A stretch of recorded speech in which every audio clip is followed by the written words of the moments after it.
Le rendez-vous politique de Télémiroir, comme chaque lundi soir, une rencontre avec un acteur de la vie politique locale ou régionale. Et ce soir, nous accueillons Corinne Giacometti.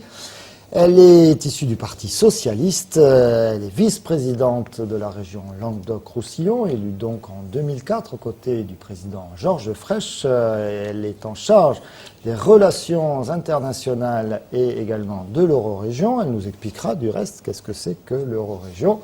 Elle est également conseillère municipale d'opposition, cette fois ici à Nîmes. Bonsoir Corinne Giacometti, merci d'avoir accepté notre invitation. Bonsoir. Nous avons 15 minutes à passer ensemble, c'est le tarif. Et pour commencer, tiens, on va parler de cette actualité d'aujourd'hui avec les médias nationaux dominés par les 20 ans de la chute du mur de Berlin.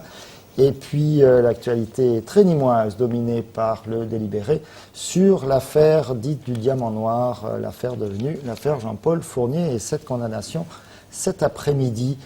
Qu'est-ce que ça vous inspire, ces deux faits d'actualité? Alors déjà, la chute du mur de Berlin, c'est la liberté des peuples, c'est un signe fort de paix. Et puis c'est vrai que je resterai sur un slogan, il n'est jamais bon d'emmurer nos libertés. Et donc, ça a été l'avenir pour plein de familles qui n'avaient pas pu se voir depuis un certain nombre d'années, hein, on dira même 28 ans quand même, pour certains. Et donc, ouais, je dirais signe de paix et de liberté. Vous faisiez quoi le 9 novembre 1989, vous vous en rappelez? Pas vraiment, non, je me rappelle pas trop ce que je faisais il y a 20 ans. Pas vraiment. Et bon, vous avez comme beaucoup découvert ces événements à la télévision, progressivement, la rumeur, etc.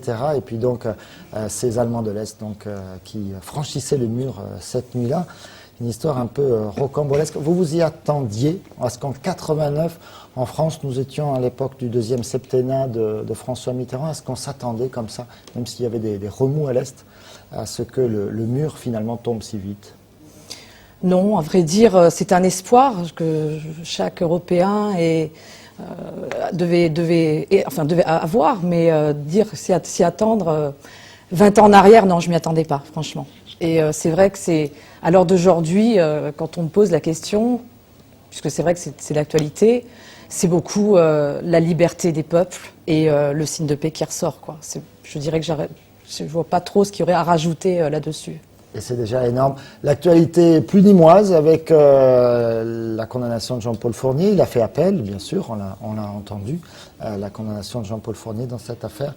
Le juge a estimé qu'il y avait effectivement prise illégale d'intérêt. Oui, la justice française fait son travail. D'ailleurs, Jean-Paul Fournier fait appel. Je dirais, attendons le rendu de cet appel et ne pas se prononcer avant que la justice ait fait son travail.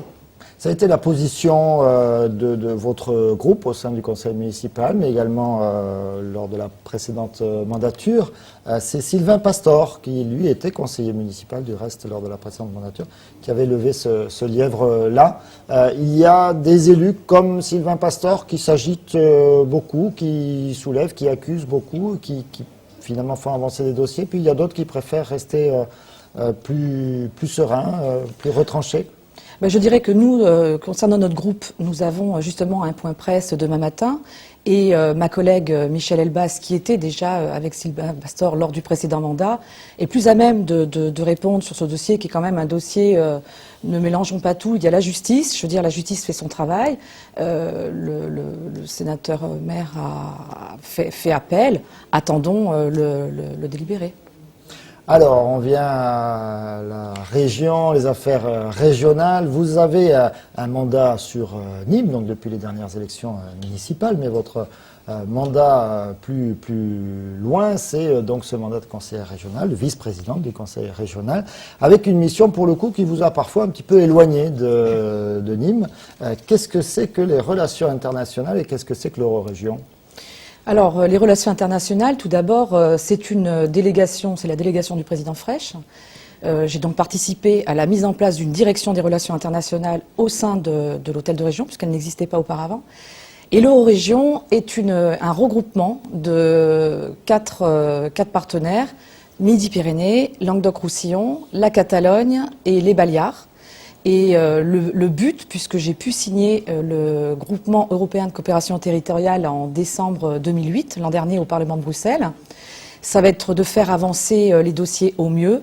Donc, le dossier qui est en chantier à l'heure d'aujourd'hui, c'est sur l'Eurocampus. D'ailleurs, j'accompagnais le président Frêche la semaine dernière à Barcelone, où nous avons annoncé déjà des mesures, puisque Georges Frêche a la présidence depuis le 18 juin dernier. Et il est bien évident que la dynamique que j'avais pu mettre il y a 2 ans auparavant pour préparer justement cette présidence de façon à ce qu'elle soit active. Donc nous avons déjà annoncé un chèque de mobilité. Ça va être vraiment de faire un échange avec nos étudiants, nos chercheurs, puisque nous avons quand même 500 sur le pôle euro-régional, nous avons quand même 516 000 étudiants, dont 40 000 516 000, enseignants. ça compte les étudiants de Midi-Pyrénées, ceux Tout de à fait, Catalogne, sur le pôle et de Baleares. euro-régional. Et donc c'est aussi pour nous positionner au niveau, même au niveau mondial, de pouvoir exister, de se placer au 7e rang mondial. Mais le travail de l'euro-région, c'était aussi fait en parallèle avec une autre association dont d'ailleurs Georges Frêche m'avait donné la présidence, qui s'appelle la Communauté de travail des Pyrénées, et où j'ai eu la chance aussi de gérer pendant 2 ans un consortio. Donc consortio, c'est un outil juridique de droit espagnol. Et alors maintenant, le nouvel outil juridique s'appelle le GECT, Groupement européen de coopération territoriale. Et c'est ce qui va nous servir pour l'euro-région. Vous conviendrez que c'est un petit peu complexe à suivre. Et puis, donc, les Pyrénées, tout ça, l'international, ça vous a pas forcément... Bon, l'université, à Nîmes, l'université, ça reste un peu modeste. Ça vous a pas forcément rapproché des préoccupations locales. Alors si, je suis quand même une femme de terrain. C'est vrai que l'international, souvent, paraît un peu, pour certains, comme l'agence de voyage. Les maisons du Languedoc-Roussillon à New York. Alors, il y a aussi les maisons du Languedoc-Roussillon. Londres, ça fait partie de votre délégation? Ça fait aussi partie de ma délégation, et parce que je suis aussi à Sud de France Export. Je suis aussi vice-présidente de l'entente de démoustication. Donc, si vous voulez, il y a plusieurs pôles où je peux vraiment occuper le terrain localement. Le but, quand même, de les maisons, vous savez, vous n'avez pas besoin de vous déplacer pour travailler. Maintenant, par Internet, ça se fait très facilement. Il est vrai que Alors pourquoi justement, vous soulevez la question, pourquoi justement créer aujourd'hui en 2008, 9, 10 autant de maisons à l'international? Eh bien, si vous voulez, c'est pas le même but entre Sachant être que les l'élu. loyers sont chers. Enfin, entre être élu sur le terrain et de créer des maisons, je vais vous donner l'exemple. Sur la maison de Shanghai, qui marche très très bien, en 2008, nous avons vendu 4,5 millions de bouteilles. 2008. En 2009, nous sommes passés à 10 millions de bouteilles. C'est-à-dire que nous sommes le 2e opérateur en Chine. Nous avons réussi à passer devant Bourgogne. Présence de bien sûr, bien sûr. Maison à Shanghai. Ah ben oui. C'est locaux, que tous les habitants du Languedoc-Roussillon peuvent aller visiter. Tout à fait. S'ils se passent par Shanghai. Mais même pas seulement visiter. S'ils ont besoin d'aide, le but c'est vraiment de les accompagner de façon à ce qu'ils ne soient pas perdus. Et si je prends un autre exemple concernant la maison de Londres, au dernier festival agroalimentaire qui a eu lieu en octobre, nous avons réussi à faire rentrer 100 produits agroalimentaires et vins dans 250 enseignes des plus importantes de Londres. Donc, il faut regarder aussi cette démarche-là. Mais voilà. Donc ça marche. Donc le travail international. Ça marche. Et comme je vous disais tout à l'heure, ce n'est pas forcément en me déplaçant à l'étranger. Je suis pratiquement tous les jours à Montpellier, on va dire. Et les dossiers, c'est vrai que ça se suit aussi avec une administration. Et l'administration se trouve localisée à Montpellier. Alors, avec tous ces résultats merveilleux que vous nous annoncez, pourquoi Georges Frêche n'est pas encore le candidat officiel du Parti socialiste? Les socialistes ont voté pour lui à plus de 65%, 70. je crois, 70% sur la région Languedoc-Roussillon, c'était il y a quelques semaines. Qu'est-ce que le Parti socialiste attend? Qu'est-ce que Martine Aubry attend pour soutenir un tel candidat? Écoutez, c'est quoi le frein? Si ça tenait que de moi, j'aurais investi tout de suite tête de liste. C'était, vu que nous avons un excellent bilan, c'est un très bon leader. Il est vrai que nous avons donc Alors, choisi. qu'est-ce qui freine Corinne Giacometti? Qu'est-ce qui freine son comportement? Écoutez, sa personnalité, elle date pas d'hier. Je veux dire, j'ai l'impression à entendre certaines personnes que nous découvrons Georges Frêche. Pour ma part, ça se passe très bien. Donc c'est vrai que il a un caractère bien trempé. C'est quelqu'un qui sait ce qu'il veut et qui sait où il va. Moi, ce que je dirais concernant le président, c'est que non seulement c'est un visionnaire, mais en plus c'est un visionnaire qui construit, qui bâtit. Alors maintenant, si ça dérange, nous avons voté à plus de 70%, Didier Codorniou, afin justement maintenant que Martine Aubry entende les militants socialistes Est-ce que de la Martine région. Aubry peut prendre une autre décision aujourd'hui? Il y a un sondage, là, c'était la semaine dernière, on en a parlé dans la Gazette, qui montre que Georges Frêche, alors c'est un sondage, c'est à quelques mois encore des élections, mais en plus il est ultra favori, que ce soit au premier tour, largement en tête, et que ce soit au deuxième tour, quel que soit le cas de figure. Mais écoutez, moi j'espère que pour ma part, ça me paraîtrait quelque chose de pas possible, qu'elle prenne une décision. Maintenant, si elle devait le faire, ça veut dire que si elle faisait ça, le vote des militants n'aurait servi à rien. On nous aurait utilisé. Donc quelque part, c'est quelque chose d'inconcevable. Surtout quand vous êtes militant depuis un certain Alors nombre dans de les arguments que l'on a pu entendre, notamment dans la campagne interne au Parti socialiste, Georges Frêche ne serait pas le mieux placé pour rassembler la gauche. Or aujourd'hui, a priori, si la gauche veut gagner, il faudrait qu'elle soit rassemblée, c'est-à-dire qu'elle comprenne au moins au deuxième tour les écologistes, les communistes, etc. On a vu Marie-Pierre Mercier du Parti radical de gauche dans la liste Europe Écologie de Sylvain Pastor. Le Parti radical de gauche, au moins normalement, c'était un allié sûr pour le Parti socialiste. Bah écoutez, au départ, oui, c'est un allié. Maintenant, c'est Marie-Pierre Mercier. Je n'ai pas encore eu les tenants et les aboutissants des autres institutions politiques. C'est vrai que nous en sommes toujours à l'ébauche, ne serait-ce que des listes.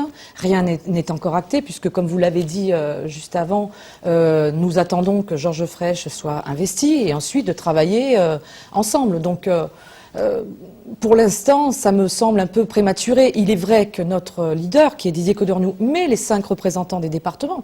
D'ailleurs, Damien Larry fait partie de ceux qui vont décider, ne serait-ce qui accompagnent Didier Codorniou sur les futures négociations. Donc, à voir.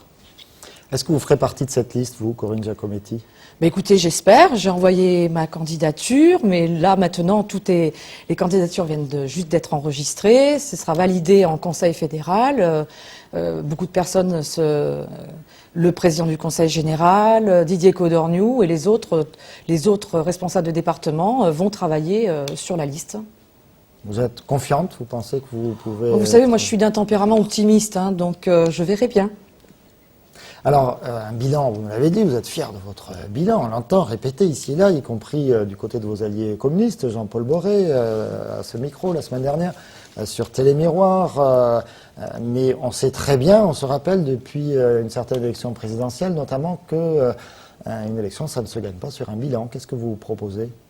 Alors justement, c'est vrai qu'une élection ne se gagne pas sur un bilan. Pour l'instant, nous n'avons pas vraiment, honnêtement, commencer à vraiment voir sur les grands projets.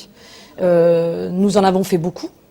Si je prends ne serait-ce que l'exemple des lycées, nous avons quand même construit 5 lycées en 5 ans, puisque notre mandat n'est pas fini. C'est l'équivalent de ce qu'a fait Jacques Blanc en 18 ans. Donc les principales compétences, c'est vrai que de la région, sont basées sur tout ce qui est formation professionnelle, l'éducation. Donc à voir ce que nous pourrons développer en plus.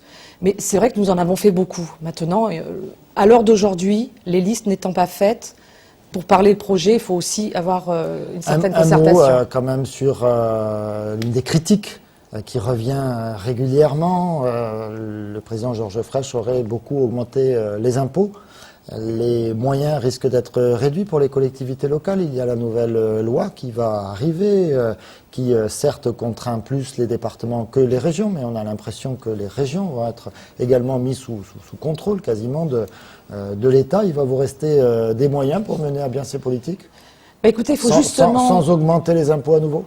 Oui, alors il faut vraiment justement réfléchir à cette loi qui, j'espère, ne passera pas concernant la taxe professionnelle, parce que ça va être un étranglement des collectivités locales et territoriales. Et en plus, le souci que nous avons, et qui est à juste titre, c'est si je prends l'exemple du président du Conseil général qui intervenait concernant son budget et qui disait qu'il lui manquait 85 millions d'euros par rapport à un transfert de compétences. À l'époque, c'était le RMI, maintenant le RSA, les collèges, et où ça n'a pas été compensé en moyens. Donc finalement, l'inquiétude que nous avons, c'est si cette loi passe, elle n'est encore pas passée, puisque justement, elle fait débat d'ailleurs, Ça va être un étranglement des collectivités territoriales. Alors, à l'heure d'aujourd'hui, il faudra faire des coupes, mais pour l'instant, c'est prématuré pour en parler. Alors, prématuré, on n'a encore pris pas d'engagement sur le programme, pas d'engagement non plus sur vos impôts. De toute façon, c'est quelque chose que vous déciderez en commun, j'imagine, avec Georges Frêche. On peut arriver à discuter avec Georges Frêche ou c'est lui qui décide tout? Alors, écoutez, Georges Frêche est entouré d'une équipe. Et c'est vrai qu'il ne peut pas tout décider tout seul, c'est pas possible. Il lance une feuille, enfin pour ma part, pour ma délégation. J'avais une feuille de route, mais depuis 5 ans, il m'a laissé faire.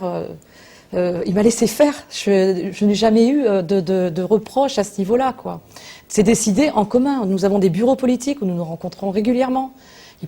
C'est vrai que j'aime pas trop entendre ce genre de choses parce que non, c'est pas cette critique, c'est que moi je le pense pas. Et c'est un homme, je pense qu'il faut avoir le courage de ses opinions et de savoir lui parler et de pouvoir argumenter si on n'est pas d'accord sur tel ou tel sujet. Donc c'est possible de dialoguer et d'argumenter avec Georges Frêche. Corinne Giacometti nous l'assure sur ce plateau. Voilà, on posera la question également aux prochains invités, notamment de l'opposition régionale, bien sûr. Merci Corinne Giacometti d'avoir été des nôtres. Le prochain invité, on franchira le Rhône, on ira en Provence-Alpes-Côte d'Azur, pas très loin Arles, bien sûr, avec Hervé Schiavetti, le maire PCF d'Arles. Merci encore de nous avoir suivis. À très très bientôt sur Télémiroir.